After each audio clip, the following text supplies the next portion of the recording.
Narcotics के खिलाफ भारत सरकार के गृह विभाग ने जो लड़ाई, भारत सरकार के वित्त विभाग ने जो लड़ाई छेड़ी है, और इसमें समाज कल्याण विभाग और स्वास्थ्य विभाग हमारी मदद में है, इसमें हमने जीरो टॉलरेंस की नीति अपनाई है।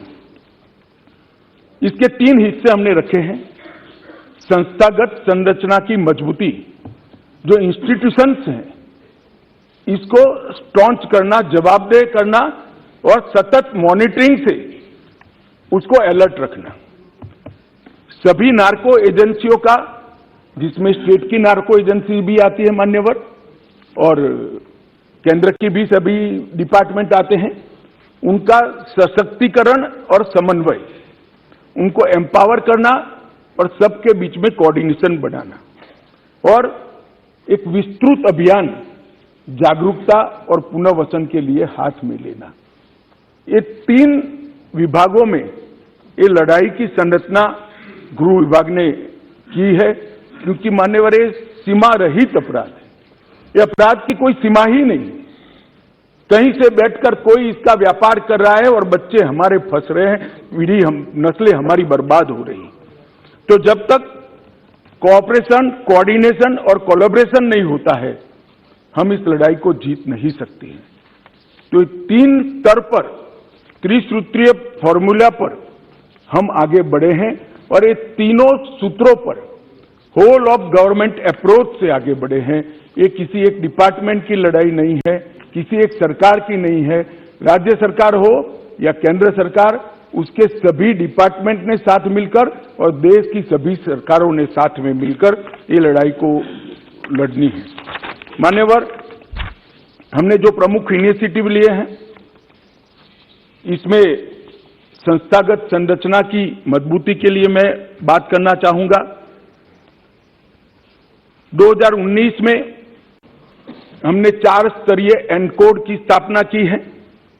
एक शीर्ष स्तरीय एनकोड है, इसके बाद में एग्जीक्यूटिव कार्यकारी स्तर पर एनकोड समिति है, उसके बाद में राज्य स्तरीय एनकोड समिति बनी है, और इसके बाद में जिला स्तरीय एनकोड समिति बनी है। तो जिला से लेकर केंद्र तक ये एनकोड समितियों के माध्यम से एक समन्वय स्थापित किया है, और केंद्र में भी नीति निर्धारण करने वाले लोग और एग्जीक्यूशन करने वाले लोग, इसके लिए भी शीर्ष स्तरीय कमेटी और कार्यकारी समिति, इस प्रकार के 2 हिस्से हमने किए हैं। अभी 5वीं शीर्ष स्तरीय एनकोड कमेटी की बैठक हुई थी, मैंने ही इसकी अध्यक्षता की थी, और ढेर सारे फैसले हमने लेकर नीचे राज्यों को पहुंचाए हैं। अब वो जिले तक परकोलेट हो गए। मगर इस स्तर पर मैं सभी राज्य के मुख्यमंत्रियों को भी सदन के माध्यम से निवेदन करना चाहता हूं। ढेर सारे राज्यों ने, लगभग 100% राज्यों ने राज्य स्तरीय एनकोड समिति बना ली है। इसकी मीटिंग्स भी होती है, इसकी मिनट्स भी आती है, और वहां पर केंद्रीय एजेंसियों के प्रतिनिधियों को बिठाते भी है, चर्चा भी करते हैं। परंतु सबसे महत्वपूर्ण जो है, जिला स्तरीय संरचना का, डिस्ट्रिक्ट लेवल पर जब तक डीसीपी और कलेक्टर इकट्ठा बैठकर, समाज कल्याण अधिकारी इकट्ठे बैठकर और हेल्थ डिपार्टमेंट का बंदा इकट्ठा बैठकर जिला स्तर पर इसकी मीमांसा नहीं करेंगे, ये हमारी लड़ाई सफल नहीं होने वाली। आज तक देश के सिर्फ 32% जिलों में, हम 1.5 साल से प्रयास कर रहे हैं, 32% जिलों में ही समिति बनी है। इस सदन के माध्यम से मैं देश भर के सभी राज्यों के मुख्यमंत्रियों को और केंद्र शासित प्रदेश के सभी सरकारों को, एलजी को, एडमिनिस्ट्रेटर्स को निवेदन करना चाहता हूं कि आप स्वयं व्यक्तिगत स्तर पर इंटरेस्ट लेकर आप अपने अपने राज्य में जिला स्तरीय एनकोड समिति की रचना करें। जिस दिन राज्य के, देश के सभी जिलों में जिला स्तरीय एनकोड समिति बन जाएगी और राज्य स्तरीय एनकोड समितियों को उसका फीडबैक मिलेगा, ये लड़ाई हमारी बहुत मजबूत हो जाएगी। एनकोड नोडल एजेंसी के तौर पर हमने मान्यवर एनसीबी को रखा है इसमें। इसके तहत भारतीय नौसेना, भारतीय तटरक्षक दल, drug controller, revenue department, national maritime security, NTRO, port trust, airport authority of India, coastal police और राज्य की नार्को एजेंसी, ये सब मिलाकर एक कोऑर्डिनेशन का काम करते हैं। इसके लिए मान्यवर हमने एक एनकोड पोर्टल भी बनाया है जो एनसीबी चलाती है। एनकोड पोर्टल का काम डेटा इंटीग्रेशन का है। नॉलेज मैनेजमेंट सिस्टम के रूप में एनकोड पोर्टल बन गया है और अब बहुत अच्छा काम कर रहा है। राज्य स्तर के एनकोड तंत्र के भी सभी 4 राज्य स्तरीय हितधारक इसके मेंबर है मान्यवर, और बहुत सारी एजेंसियों के तालमेल को इस एनकोड पोर्टल के माध्यम से सुचारू रूप से हमने नीचे तक पहुंचाया है। 2 साल हो गए हैं पोर्टल बने हुए। 2 साल में हमने बहुत अच्छे परिणाम, बड़ी बड़ी जब्तियां ये पोर्टल के माध्यम से की है और पोर्टल पर ढेर सारी जानकारियों को भी डाला है। अधिकृत एजेंसियों के सारे नंबर डाले गए हैं, समस्त जानकारियां डाली है। भारत सरकार ने किए हुए सारे एमओयू डाले हैं, द्विपक्षीय समझौतों को डाला है, प्रशिक्षण कैलेंडर जो देश भर का है, लॉयर्स का प्रशिक्षण कैलेंडर, इन्वेस्टिगेटर का प्रशिक्षण कैलेंडर और पुनर्वसन का काम करने वाले सोशल वेलफेयर के अधिकारियों का प्रशिक्षण कैलेंडर, उसको भी डाला है। कुछ लैंडमार्क जजमेंट जो प्रो प्रोसिक्यूशन है उसको भी वहां डाला है।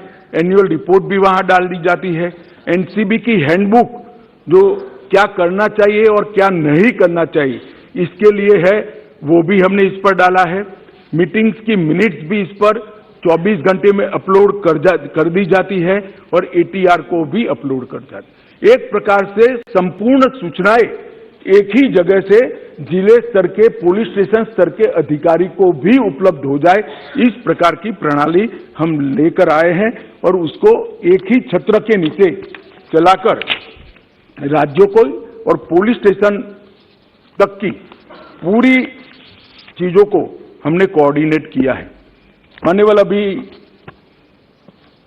इंटरपोल की जनरल असेंबली हमारे देश में हुई, उसमें नारकोटिक्स और टेरर लिंक्स पर विषय मैंने उठाया था और वहां पर भारत की ओर से आग्रह किया गया है कि इंटरपोल नारकोटिक्स और टेररिज्म और नार्को के व्यापार से टेररिज्म का वित्त पोषण, ये 3 विषयों पर रियल टाइम इंफॉर्मेशन शेयरिंग के लिए एक प्लेटफॉर्म सभी देशों का बनाए तो सभी देश इससे आगे बढ़ सकते हैं और बेस्ट प्रैक्टिसेस का एक्सचेंज भी हो सकता है।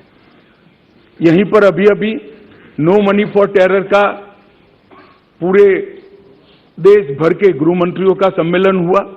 वहां पर भी हमने अंतर्राष्ट्रीय सहयोग के लिए, नारकोटिक्स की लड़ाई के लिए बहुत थ्रस्ट दिया गया है। मान्यवर, हमने एक संयुक्त समन्वय समिति भी बनाई है और केंद्रीय स्तर पर इसकी ढेर सारी बैठक भी की है। एनसीबी की कैडर को भी हमने पुनर्गठित किया है। 419 पदों का सृजन कर जिसमें सीनियर ऑफिसर ज्यादा है क्योंकि राज्यों को असिस्ट करना है, इसको हमने आगे बढ़ाने के लिए एक इनिशिएटिव लिया है। नार्को अपराधियों पर राष्ट्रीय एकीकृत डेटाबेस जिसका शॉर्ट फॉर्म है निदान, उसको भी तैयार किया है और हर केस की चालान और हर केस के जजमेंट को इस पर अपलोड कर प्रोसिक्यूशन के वकीलों के लिए टिप्स भी इस पर उपलब्ध है। और इसके साथ साथ inter operational criminal justice system ICJS के लिए भी जब्ती सूचना प्रबंधन प्रणाली और जेल का डेटा दोनों भी हम साझा कर रहे हैं।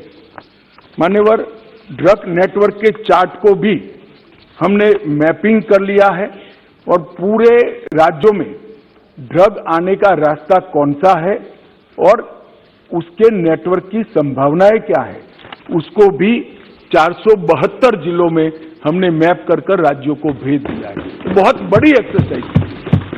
2 साल तक भारत सरकार के सभी अधिकारियों ने 472 जिलों का मैपिंग किया है, सर्वे के आधार पर किया है, सूचनाओं के आधार पर किया है, और जो जब्ती की गई, जो केस बने गए, जो सजाएं हुई हैं और जो इंट्रोगेशन के रिपोर्ट्स आए, ये सबको संकलित करके मैं इस सदन में बैठे हुए सभी व्यक्तियों को कहना चाहता हूं कि आप चिंता मत करिए, कितना भी बड़ा अपराधी है 2 साल में स्थिति ऐसी आने वाली है, इसकी जगह जेल की सलाखों के पीछे। और ये सुनकर अगर किसी को इसमें से वापिस आ जाना है तो अच्छी ही बात है, आ सकते हैं।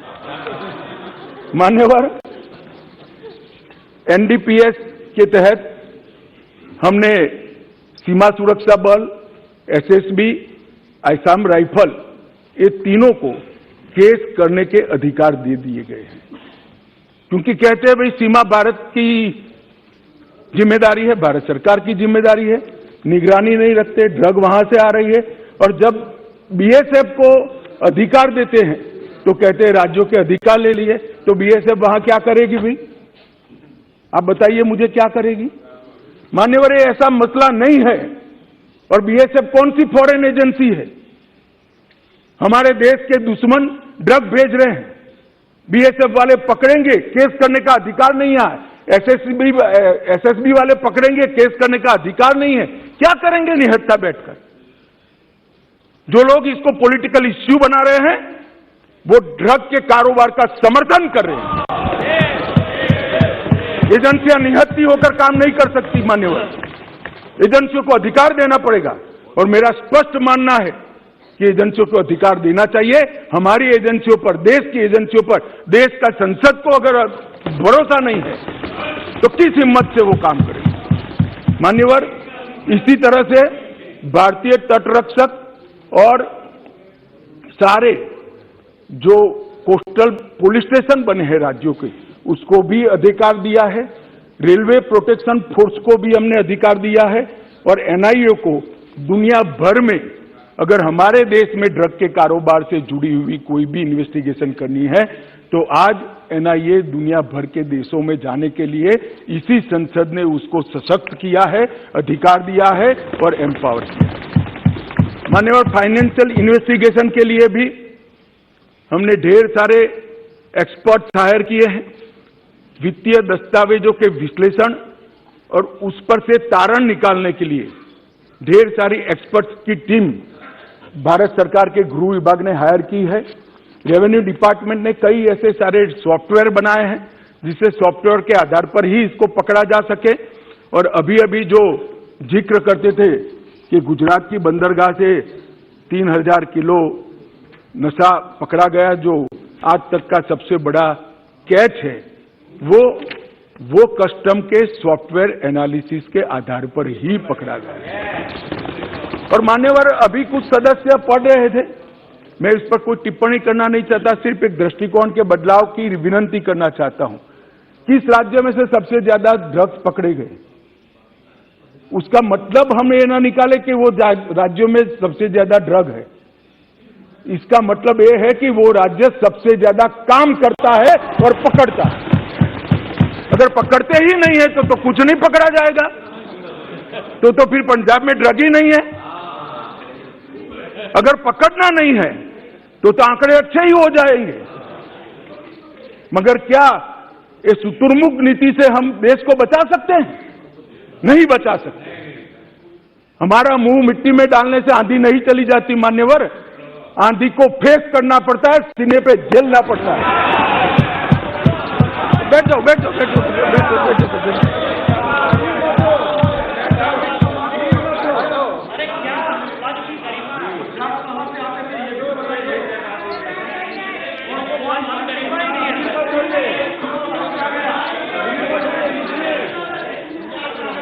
एक मिनट मान्यवर, कांग्रेस पार्टी के नेता ये कह रहे ड्रग कहां से आ रहा था? ड्रग गल्फ कंट्रीज से आ रहा था। इसके मालिक कौन है? उनको सारे के सारे पकड़ लिए गए हैं, फैक्ट्रियां सील कर दी गई हैं और उसके आधार पर देश के 12 राज्यों में रेड कर वहां भी कारोबार करने वालों को पकड़ लिया। और दूसरी बात, अभी मेरे पास नहीं है, मुझे मालूम नहीं था कि मुझे पुलिस इंस्पेक्टर की तरह इस सदन में जवाब देना पड़ेगा, तो मैं डिटेल लेकर नहीं आया हूं, मगर चालान कर दिया गया है, ऑनलाइन उपलब्ध है, सर्च कर नहीं मिलना है तो मुझे बताइएगा, मैं भेज दूंगा आपको। माननीय अध्यक्ष जी, संपत्तियों को जब्त करने के लिए भी हमने कार्य पद्धति डिस्ट्रिक्ट लेवल तक सर्कुलरेट कर दी है। मनी लॉन्ड्रिंग की चैनलें, हवाला लेन देन और डार्क नेट, ये तीनों के लिए हैकाथॉन कर हमने ढेर सारे बच्चों के टैलेंट को संग्रहित कर एक बहुत सटीक रणनीति बनाई है, जो सार्वजनिक करना ठीक नहीं है, परंतु मैं इतना कहना चाहता हूं कि सारी चैनलों का उपयोग कर कोई मानता है कि एजेंसियों की नजर के बाहर जाएगा, तो वो ऐसा नहीं होगा। ढेर सारे लोग पकड़े गए हैं और आगे भी अभियान। हमने नारकोटिक्स के पकड़ते वक्त और एयरपोर्ट पर और बंदरगाहों पे डॉग स्क्वाड की तंगी थी, तो हमने हमारे ही स्वदेशी डॉग की नस्ल को तैयार कर अब बहुत बड़ी मात्रा में डॉग स्क्वाड बना लिए हैं और हम राज्यों को भी मान्यवर दे रहे हैं। मान्यवर, एनकोड के स्ट्रक्चर से जो प्रभावी समन्वय हो रहा है, इसको नीचे तक ले जाने के लिए हमने ढेर सारी सूचनाएं दी हैं। इसके साथ साथ एकीकृत ड्रग डेटा, सूचना प्रबंधन, सरकारी आदेश, सरकारी कानूनों, जो मैपिंग किया गया है इसकी डिटेल्स, मैपिंग को एक्सप्लोर करने के लिए जो नियम बनाए गए, ये best practices exchange, standard operating procedures और न्यायालय के अच्छे प्रोसिक्यूशन के पक्ष में आए हुए आदेशों का एनालिसिस और आर्ग्यूमेंट्स, ये सारा तैयार कर जिला स्तर तक एनकोड के माध्यम से हमने भेज दिया है। मान्यवर, dedicated anti narcotics task force भी हमने बनाया है। राज्यों और संघ क्षेत्रों के समर्पित एक एंटी नारकोटिक्स टास्क फोर्स भी राज्यों की सहायता में उपलब्ध है। इसके साथ साथ फार्मा डिपार्टमेंट जो भारत सरकार का है, दोहरे उपयोग वाली दवाइयों के लिए कितना मिनिमम उपयोग हो सकता है, इस पर भी एक अधिकारियों का समिति बनाकर कितनी दवाओं पर बैन कर सकते हैं, जिसके विकल्प उपलब्ध हैं, वो दवाइयों को पूर्णतः बैन कर दिया जाए, इस पर भी काम चालू है। 4 मीटिंग हो गई है, अंतिम मीटिंग मार्च महीने में रखी है। मुझे आशा है कि ढेर सारी दवाइयों को प्रतिबंधित श्रेणी में हम ले जाएंगे, जिससे इसके उपयोग पर रोक लगाई जा सके। मान्यवर, समुद्री रास्ते से तस्करी रोकने के लिए मैं इतना बताता हूं कि एक जमाना था जब सीमाओं से नारकोटिक्स आता था, आज भी आता है, ड्रोन से आता है। जो ओपन सरहदें हैं उत्तर पूर्व की, वहां से भी आता है, परंतु 60 से 70% नारकोटिक्स अब समुद्री रास्ते से और एयरपोर्ट से आता है। इसको पकड़ने के लिए भी हाई लेवल टास्क फोर्स बना दिया गया है और हमने भारतीय नौसेना, भारतीय तटरक्षक, एयरपोर्ट अथॉरिटी ऑफ इंडिया और एनसीबी चारों की संयुक्त साप्ताहिक बैठक कर सूचनाओं का आदान प्रदान करते हैं, जिसमें कस्टम और रेवेन्यू डिपार्टमेंट के ऑफिसर को भी रखते हैं। तो हम एक भी कोना ऐसा छोड़ना नहीं चाहते जहां से ड्रग की अवैध कारोबार भारत के अंदर प्रवेश हो। मान्यवर, अवैध खेती का जहां तक सवाल है, हमने कुछ सॉफ्टवेयर बनाए हैं, ड्रोन का उपयोग कर रहे हैं। मैं मणिपुर के मुख्यमंत्री को बहुत बहुत बधाई देना चाहता हूं कि सबसे पायलट प्रोजेक्ट हमने वहां लिया था, वहां पर लगभग 1000 हेक्टर अवैध नशे की खेती को डिस्ट्रॉय कर उनको वहां पर हॉर्टिकल्चर प्लांटेशन कर रिहेबिलिट करने का प्रयास किया। इसी प्रकार का प्रोग्राम हमने राजस्थान के लिए भी बनाया है, मध्य प्रदेश के लिए भी बनाया है, सारे नॉर्थ ईस्ट के राज्यों के लिए भी हमने बनाया है। और ये हमारा जो अध्ययन समूह है गृह मंत्रालय का, इसने बहुत अच्छा रोड मैप राज्यों को बनाकर इस विषय में दिया है। मान्यवर, डार्कनेट और क्रिप्टो पर लगाम लगाने के लिए भी, जैसा मैंने पहले कहा कि एक अलग अलग प्रकार के हैकाथॉन किए गए, देश के चारों कोनों में किए गए, लगभग 3200 से ज्यादा युवा इसके अंदर हिस्सा लिए, ढेर सारी चीजें हमें प्राप्त हुई है। इससे एक MOV बनाया गया है। परंतु इसके साथ साथ मैक, जो एक सभी एजेंसियों के समन्वय का सेंटर है, सब मैक के रूप में हमने नार्को के लिए एक अलग मैक की व्यवस्था को गठित किया है और इसके अंदर नार्को ट्रैफिकिंग प्लेटफॉर्म की निगरानी, ड्रग नेटवर्क के इंटरसेप्शन, ट्रेंड्स के निरंतर एनालिसिस, डेटाबेस के अपडेट को एनालिसिस कर नई रणनीति बनाना और कार्य प्रणाली और नोड्स पर ध्यान देते हुए एक बहुत अच्छी रणनीति साप्ताहिक इसका रिव्यू हम करते हैं और मुझे लगता है कि इससे बहुत बड़ा फायदा मान्यवर हुआ है। नार्कोटिक्स का प्रशिक्षण का मॉड्यूल भी बनाया गया है। 5 अलग अलग प्रशिक्षण मॉड्यूल बनाए गए हैं जिसके अंदर नार्कोटिक्स के केस को किस तरह से लड़ा जाए, चालान करने के पहले मिनिमम क्या इसके अंदर चीजें हमें इंक्लूड करनी है, इसके साथ साथ जब जब्ती होती है तब क्या केयर लेनी है जिसका फायदा व्यापार करने वालों को प्रोसिक्यूशन के वक्त न मिल पाए। तीसरा, पुनर्वसन के लिए भी एक ट्रेनिंग का मॉड्यूल बनाया है। चौथा मॉड्यूल इलेक्ट्रॉनिक एनालिसिस का, सारे डेटा के एनालिसिस का बना है और 5वां मॉड्यूल समन्वय के लिए, अगर फिजिकली नहीं मिल सकते हैं तो ऑनलाइन समन्वय कैसे हो सकता है, इसका भी हमने मॉड्यूल बनाए हैं। और ये 5 अलग अलग मॉड्यूल का डिस्ट्रिक्ट तक का ट्रेनिंग प्रोग्राम हमने डिजाइन किया है। मैं बड़े हर्ष के साथ बताना चाहता हूं कि राज्य स्तर के ट्रेनिंग प्रोग्राम 3 दिसंबर को सारे राज्य और केंद्र शासित प्रदेश के हमने समाप्त कर दिए गए और 40% डिस्ट्रिक्ट में भी ये काम हो चुका है। नार्कोटिक्स के फोरेंसिक के लिए भी NCB और नेशनल फोरेंसिक साइंस यूनिवर्सिटी के बीच में हमने एक समझौता किया है और नार्कोटिक्स की रीजनल लैब हम लगभग देश में 6 भारत सरकार बना रही है, जिससे सैंपल के टेस्टिंग के अंदर देरी नहीं होगी, किसी के बेल होने का संभावना को मिनिमम कर दिया जाए। इस प्रकार की व्यवस्था आज हमने करी है और उसमें डेट के हिसाब से प्रायोरिटी नहीं होगी, क्वांटिटी के हिसाब से प्रायोरिटी होगी, जिससे संजीदगी वाले केस जो है, बड़ी मात्रा वाले केस है, उसके अपराधियों को बेल न मिल पाए। और मान्यवर, ये इससे काफी लोगों को तकलीफ पड़ेगा, मुझे मालूम है, मगर हम चाहते ही है कि उनको तकलीफ पड़े, इसलिए व्यवस्था को मान्यवर किया है। जहां तक नशामुक्त भारत का अभियान है मान्यवर, मैं आपको कुछ चीजें सदन को आपके माध्यम से बताना चाहूंगा कि न्याय और सामाजिक न्याय और अधिकारिता मंत्रालय द्वारा 15 अगस्त 2020 को ये अभियान को हमने लॉन्च कर दिया गया है और 372 जिले जो मैंने कहा मैपिंग किए हुए हैं, वो सभी 372 जिलों में लगभग हमने इसको नीचे तक, तहसीलों तक पहुंचाने की शुरुआत की है। इसके तहत लगभग 2.7 लाख से ज्यादा शैक्षिक संस्थाओं में 14 करोड़ से ज्यादा बच्चों ने नशा मुक्ति का शपथ लेने का कार्यक्रम बहुत अच्छे तरीके से मान्यवर किया है।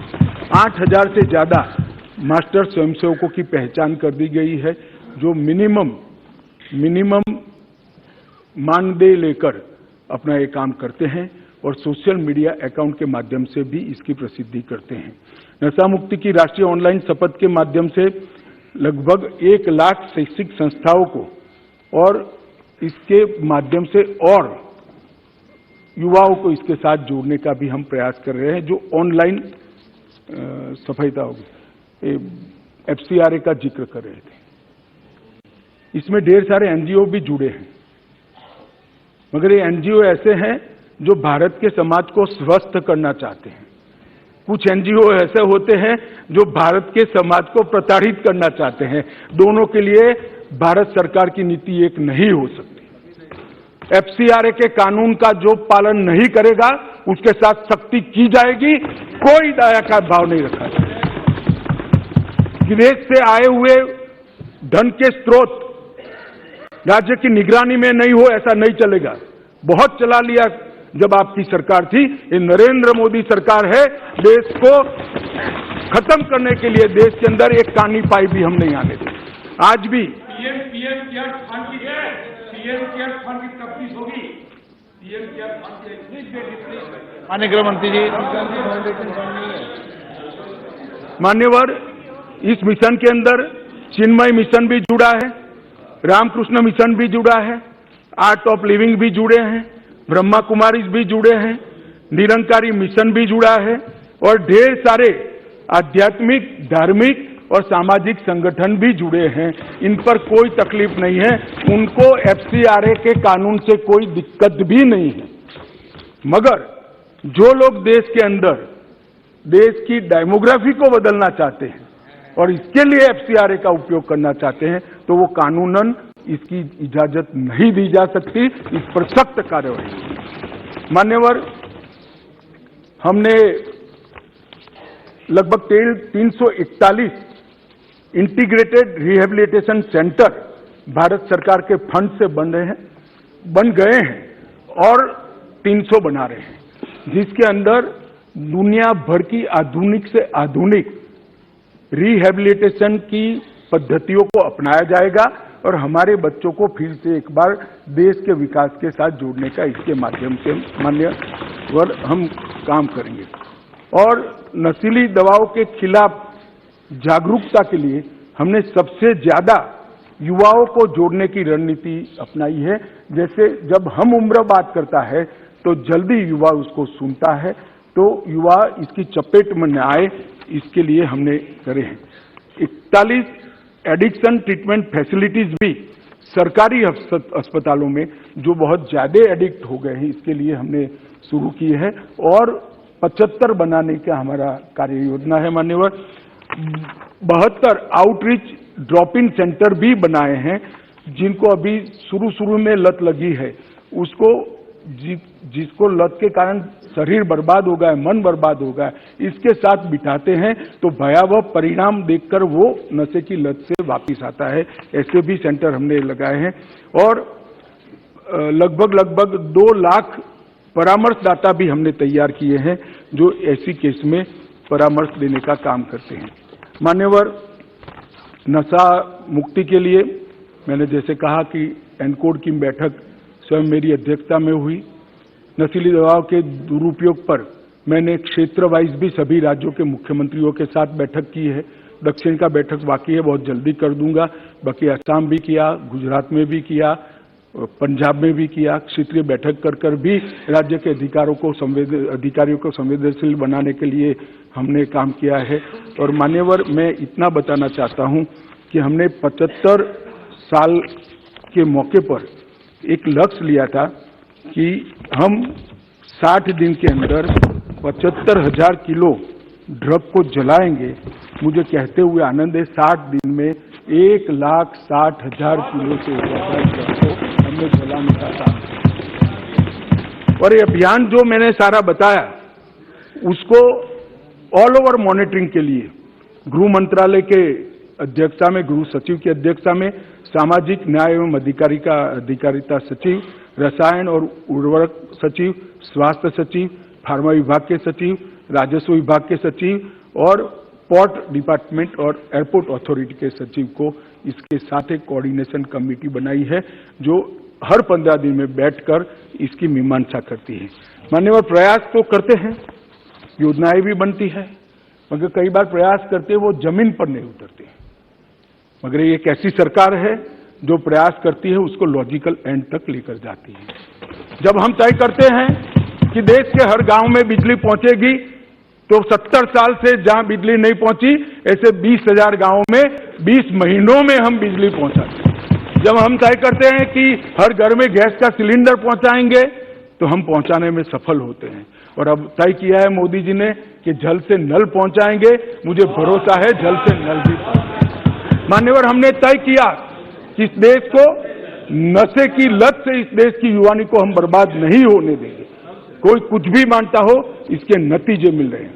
मान्यवर, आंकड़े कभी झूठ नहीं होते हैं और आंकड़े प्रयासों की पुष्टि करते हैं, इसलिए मैं आंकड़े जरूर देना चाहता हूं। 2006 से 13 का और 2014 से 22 का। अब कोई सवाल न पूछे 6 से 13 का क्यों लिया है, सब समझते हैं, यहां भी समझते हैं, वहां भी समझते हैं। मान्यवर, 2006 से 13 में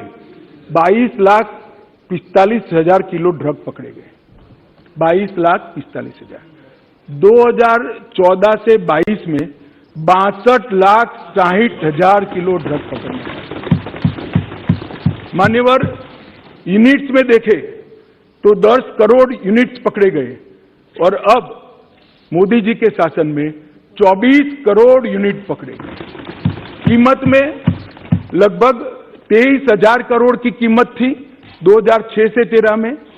इतनी महंगाई वहां नहीं हुई है जिससे कीमत बढ़ जाए, मात्रा बढ़ी है 23,000 करोड़। और मान्यवर, अब 97,000 करोड़ के ड्रग को पकड़कर जला दिया, 5 गुना ज्यादा। मान्यवर, मामले 1,45,062 रजिस्टर हुए थे, इसमें 4,14,697 मामले थे और कुल गिरफ्तारी 1,62,908 हुई थी और यहां पर 5,23,234 हुई। पहले गंभीर प्रकार के केसों की क्वालिटी नहीं बनी थी। ड्रग के सेवन करने वाले का केस अलग होता है, ड्रग के खुदरा व्यापार करने का केस अलग होता है और ड्रग स्मगलिंग और ड्रग के डीलर का केस। हमने डीलर और स्मगलिंग के केस को गंभीर प्रकार के 13,000 केस मान्यवर डीलर और स्मगलिंग करने वालों के खिलाफ रजिस्टर हुए। ये बताता है कि हमारी दिशा सही है, परिणाम भी मिल रहे हैं। मान्यवर, कई बार मैं तो आश्चर्य करता हूं, कई बार सभाओं में मैंने देखा एक राष्ट्रीय नेता उपस्थित नहीं है, उपस्थित होते तो नाम भी दे देता,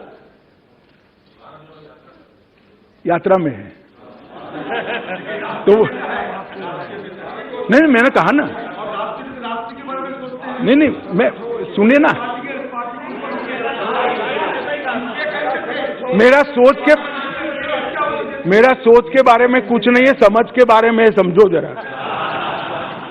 मान्यवर, मैंने गुजरात के चुनाव के वक्त एक भाषण सुना कि गुजरात में ड्रग का कारोबार बढ़ गया है, गुजरात से ड्रग पकड़ा जाता है। अरे भाई, देश की सीमा है, बंदरगाह है, बंदरगाह से आएगा, हम पकड़ेंगे तो अच्छा किया या बुरा किया, ये समझ में ही नहीं आ रहा है। अब पंजाब में नहीं पकड़ा जाता है तो क्या बिट्टू साहब कह सकते हैं पंजाब में ड्रग नहीं है? भाई, पकड़ना कोई बुरी बात नहीं है, पकड़ना अच्छी बात है और हम इस कमेंट से कोई हतोत्साह नहीं होंगे और पकड़ेंगे और खत्म करेंगे। मान्यवर, ये जो जिस प्रकार की चीजें कर रहे हैं, मुझे तो मालूम नहीं है पूरी लड़ाई को समझ रहे या नहीं समझ रहे। मान्यवर, पिछले 5 वर्ष में हमने 61 नए साइटोट्रोपिक पदार्थों को अधिसूचित किया है जो पहले इस कैटेगरी में नहीं आते थे, अब एफएसएल से सिद्ध कर इसको करा है। जब्ती की क्वालिटी में भी सुधार आया है। लगभग भारतीय एजेंसियों ने 14,000 किलो ट्रामाडोल को भी जब्त करने का काम किया है। मान्यवर, मैं इतना ही कहना चाहता हूं कि अभियान कोई एक सरकार का नहीं हो सकता, ये अभियान कोई एक दल का भी नहीं हो सकता, ये अभियान कोई एक एजेंसी का भी नहीं हो सकता। केंद्र और राज्य की सभी एजेंसियों ने एक ही प्लेटफॉर्म पर आकर समान तीव्रता और समान गंभीरता के साथ इस अभियान को चलाना पड़ेगा, तब हम हमारी आने वाली नस्लों को बचा पाएंगे। मान्यवर, ये लड़ाई ऐसे नाजुक मोड़ पर है, अगर इस वक्त हम जीतते हैं तो हम हमारी नस्लों को बचाते हैं और इस वक्त अगर नशे के व्यापारी जीतते हैं तो हमारी नस्लों को कोई बचा नहीं सकता।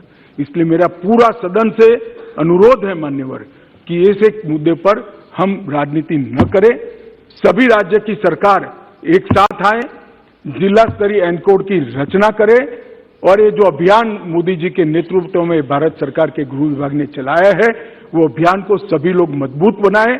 हम भी राज्यों के अभियान को मजबूत बनाने के लिए बहुत तत्पर हैं और उत्सुक भी हैं। सब केंद्र शासित प्रदेश, राज्य सरकार, केंद्र सरकार और समग्र देश की जनता और हम सभी जनप्रतिनिधि मिलकर इस अभियान को सफल बनाएं और जीरो टॉलरेंस टू ड्रग और नशा मुक्त भारत की रचना करें, यही अभ्यर्थना कर मेरी बात को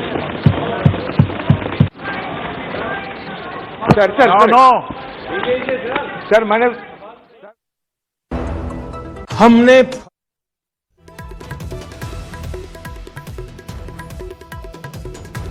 केंद्रीय गृह मंत्री अमित शाह और डिटेल ਦੇ ਵਿੱਚ ਉਹਨਾਂ ਨੇ ਗੱਲ ਅੱਜ ਕੀਤੀ ਹੈ।